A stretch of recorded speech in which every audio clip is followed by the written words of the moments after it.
where the Knicks just once again came back from a 20-point third-quarter deficit to beat the Celtics and take a 2-0 series lead here at TD Garden. So the Celtics dropped both games here in Boston. And Tom Childs, we got Eddie, Scal, your thoughts on what we just saw? I mean, I think we could start with, the play of the game, 53-73. Jaylen Brown, Jason Tatum on a fast break, we turn it over. At that point, the Knicks get a bunch of confidence. Mikal Bridges makes a wide open shot. He proceeds to make the next 7 of 8. He was over 8 at that point. You know, we just didn't close this game out. You can point to a lot of things offensively, but we just did not execute defensively, which really we hung our head on all game long. And I don't know, you think that three-point shooting is getting to our team because the crowd is moaning when they take a lot of threes, and guys are not making shots that they're normally hitting. Yeah, when you're not making those shots that you normally hit, you got to find a different way, and that goes into everybody. Not only the player himself got to make the adjustment, the coaches got to make the adjustment, but then on top of that, we just did not close out quarters well. We did not close out the second quarter well. We did not close out this fourth quarter well. With 6 minutes left, that's where we were up. We had 3 minutes to where we take care of business. Then you have to just take care of business of that next 3 minutes, and you win a basketball game. I'm over here heated right now because I'm looking at a basketball team that's getting almost – they just getting outworked. Yeah, they're getting outworked, and the one thing not the whole game, but when the game matters. Well, that's all that matters is when the game matters. Yeah. I don't care about anything else. What did they close on from that 73-53 moment? They make one mistake, and they seem to just like fracture at that point. You talking about in transition? Yeah, I mean you have a 20-point lead and a transition opportunity. Yep. You throw it away, which is fine. Like mistakes happen.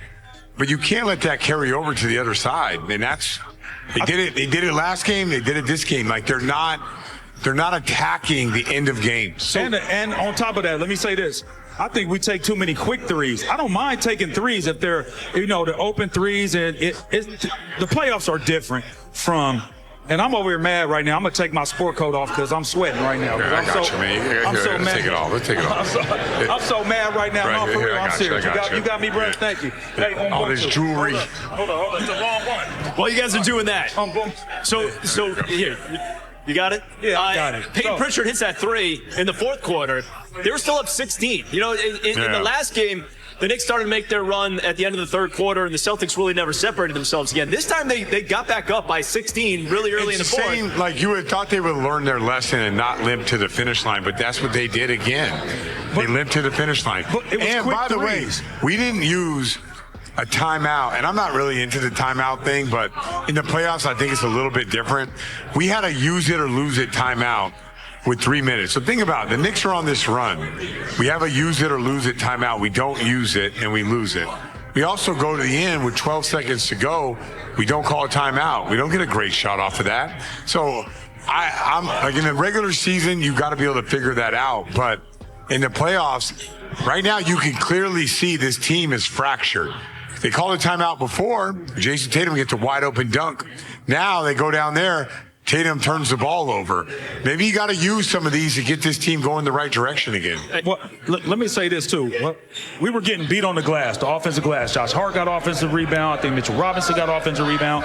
Karl Anthony Towns got offensive rebound. Why not have Porzingis out there? Yeah, I don't know. Also, another thing I don't understand is we have 2 team fouls.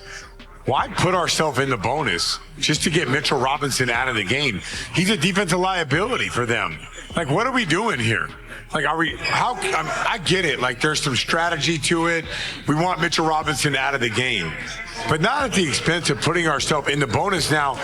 The Jalen Brunson. Now, just think about it. If you have a foul to give, you can be a little bit more aggressive. Exactly. It's just like it puts you behind the 8 ball a little bit. I understand the strategy. If Mitchell Robinson has the ball and you want to foul him and you're in the bonus, great. But 2 fouls to put yourself in the bonus does not make any sense to me.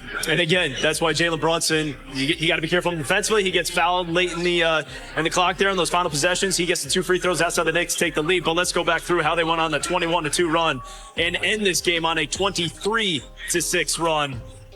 a lot of Mikal Bridges. Yeah. He had 0 points going into the fourth. 0 for 8. And he had 14 in the fourth quarter, so it was a lot of Mikal Bridges, but they were getting contributions across the board. Yeah, Mikal Bridges went to work. You know, we looked up. But look at our defense. I mean, just look at the stuff that we're giving up. Look at the offensive rebounds. It's very different than the way that game. Once again, I mean, we could go to Brunson, Mikal Bridges, whatever. We limped to the finish line again in transition. They got better shots than us. They executed better. You know, you guys are all talking about the minutes at the beginning of this series. To me, it looks like the Knicks are the fresher team down the stretch. To me, what it looked like, the Knicks are the hungrier team.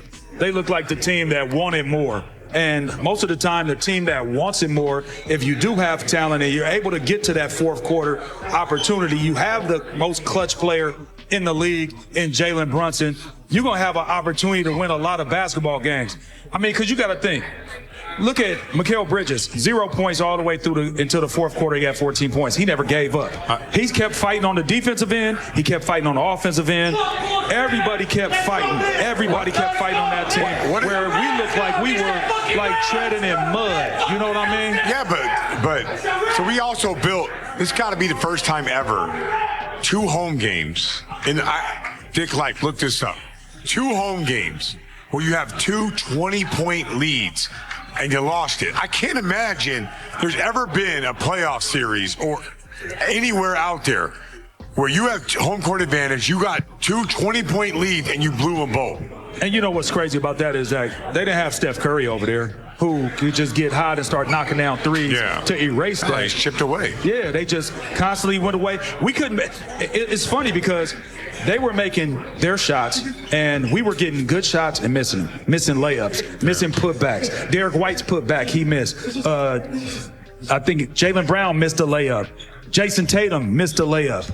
You know, I mean, it's a plethora of things that we could point to and say, hey, man, this is the reason why they lost. You got to give the New York Knicks credit because they never gave up. Just the second game in a row that they were down a dub and was like, it ain't over.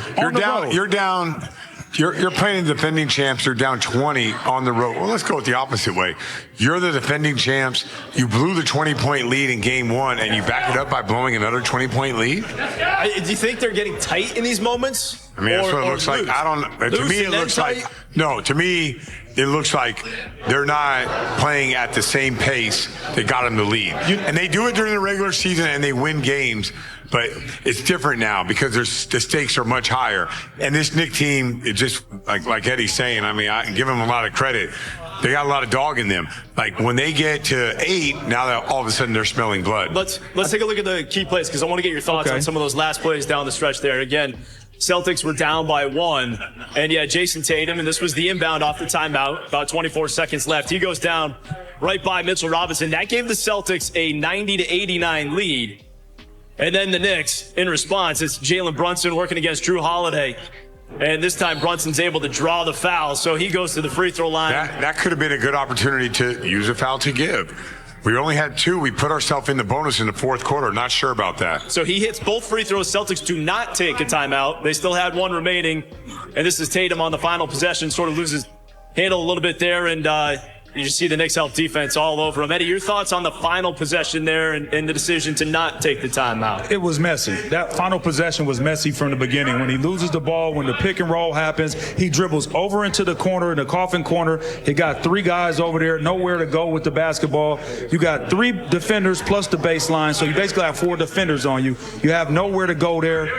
I think that should have been a great time to call the timeout. You advance the ball. You figure out, okay, this is what we're going to do in the half-court situation, as opposed to saying, hey, just play it out. And I mean, you know, hindsight is 20/20, but my sight was call a timeout. It is just not hindsight. I was saying it from the beginning. Another thing is in the playoffs when you're playing your guys extended minutes, it wouldn't be the worst thing in the world to get them a little bit of a break. Like when they're on that run and you have a use it or lose it, you should probably use it.